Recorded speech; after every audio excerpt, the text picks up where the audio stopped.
الحمد لله نحمده ونستعينه ونستهديه ونستغفره ونعوذ بالله تعالى من شرور أنفسنا ومن سيئات أعمالنا. من يهده الله فلا مضل له ومن يضلل فلن تجد له وليا مرشدا.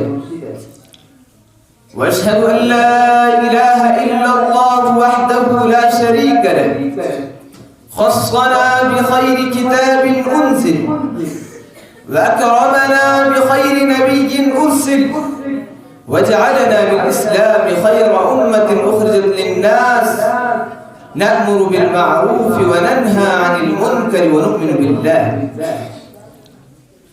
وأشهد أن سيدنا وإمامنا وأسوتنا وحبيبنا محمدًا عبد الله ورسوله أدى الأمانة وبلغ الرسالة ونصح للأمة وجاهد في الله حق جهاده وتركنا على المحجة البيضاء ليلها كنهارها لا يزيغ عنها إلا هالك.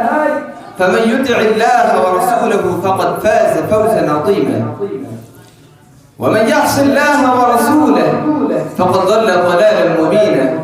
اللهم صل وسلم وبارك على هذا الرسول الكريم وعلى آله وصحابته وأحينا اللهم على سنته وأمتنا على ملته واحشرنا في زمرته مع الذين أنعمت عليهم من النبيين والصديقين والشهداء والصالحين وحسن أولئك رفيقا.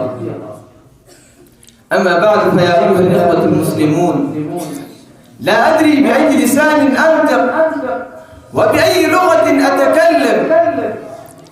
أتكلم بلغة الرثاء والبكاء، وعندي والله مخزون من الدموع أريد أن أفيض، أريد أن أبكي وأن تبكوا معي على حال هذه الأمة.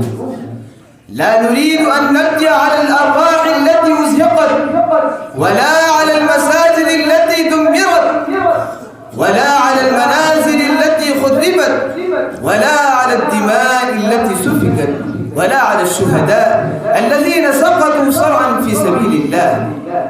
لا نريد أن نبكي على ضحايانا وعلى خسائرنا في فلسطين ونحن نشاهدها كل يوم وكل ساعة.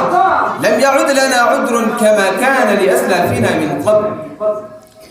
حينما تحدث هذه الحوادث ما كانوا يشاهدونها، كانوا يعرفونها بعد أشهر أو أكثر من أشهر، ولكن نشاهدها أولا بأول. فما لنا لا تذرف العيون عبرات، وما لنا لا تذهب النفوس حسرات، وما لنا لا تئن الصدور زفرات. أنبكي على من نبكي؟ أنبكي على إخواننا وأخواتنا وأبنائنا وبناتنا في فلسطين الصامدة المجاهدة، أم نبكي على أنفسنا؟ نبكي على حالنا ونحن نشاهد هذه الأحداث ولا نملك أن نفعل شيئا. لا نستطيع أن نذهب إليهم لنقف بجوارهم ونؤدي لهم واجب الإسلام في النصرة. فالمؤمن للمؤمن كالبنيان يشد بعضه بعضا، والمسلمون كجسد واحد إذا اشتكى بعضه اشتكى كله. نبكي على أنفسنا ونحن عاجزون هذا العجز. نبكي على حال الأمة، على 300 مليون من العرب ووراءهم أكثر من 1,000 مليون من المسلمين، وهم كما وصفهم الحديث الشريف كثرة كغثاء السيل، أو كما قال الشاعر يملؤون الأرض من كثرتهم ثم لا يغنون في أمر الجلل. إني لا أفتح عيني حين أفتحها على كثير ولكن لا أرى أحدا. أنبكي على حال الأمة أم نبكي على حال حكامنا الذين اتخذوا الكرسي ربا فاتخذهم الكرسي عبيدا، الذين أرضوا أمريكا وأسخطوا ربهم وأسخطوا شعوبهم. أنبكي على حكام تخاذلوا وزعماء استخذوا واجتمعوا في قمة بعد قمة ولكنهم لم يقدموا بهذه المأساة شيئا ينكر. أتكلم بلغة الرثاء والبكاء كما يتكلم أبو البقاء الرندي الذي رثى الأندلس حينما سقطت آخر مدنها غرناطة بقصيدته الشهيرة التي قال فيها لمثل هذا في ختامها: يذوب القلب من كمد إن كان في القلب إسلام وإيمان.